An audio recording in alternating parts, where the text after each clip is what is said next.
ALG was founded by our former executive director, Maxine George, in 1988 when she saw a gap in the service community. She saw that the minority communities, less served areas of the capital region weren't getting the services that other agencies were providing. So she started the agency with an intention of serving the underserved, if it be urban or rural.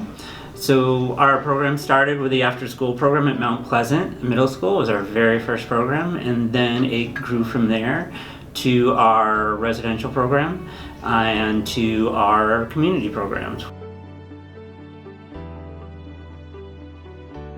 They decided that if we're going to accomplish what our goal is to enhance our individuals' lives, focus on their happiness and their goals, then we need to be person-centered, meaning we're looking at the individual as a whole person and involving them in the choices that used to be made for them.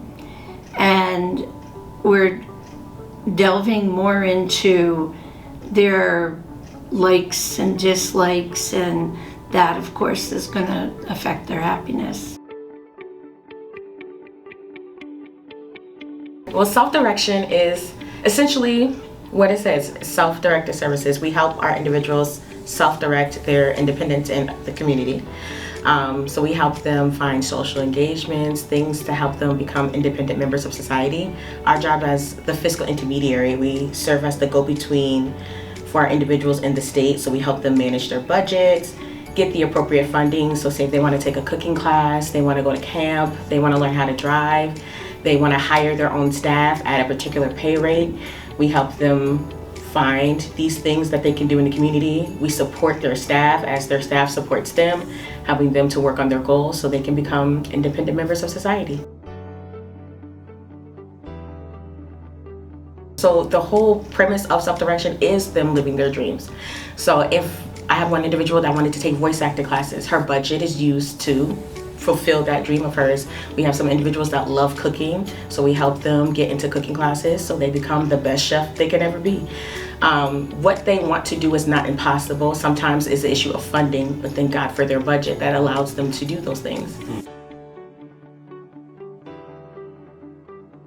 The melding between Wildwood and Alternative Living Group is a great one just because of the different resources and focus of the two agencies. Though that they have been different, they blend together well in their intent.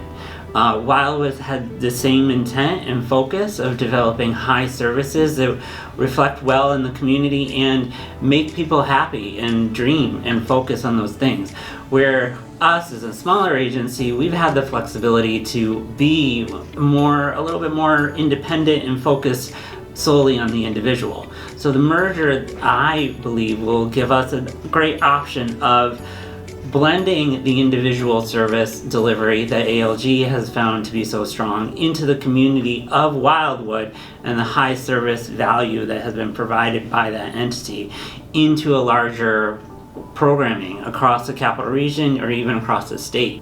ALG's been pretty tiny in the, in comparison to some of the other agencies, and we've been doing fine as far as the growth, development, and all the supports. So I think it's opening up a lot of new opportunities for us and for our individuals. When I started with ALG, it was a small little company, so to see us grow and expand the way we are, from our residential programs to our educational advocacy to our after-school program, I'm happy to see that these different sections of human services will be growing. I'm happy that we're able to put our brain power together and be this big entity that can help service the people that need our help.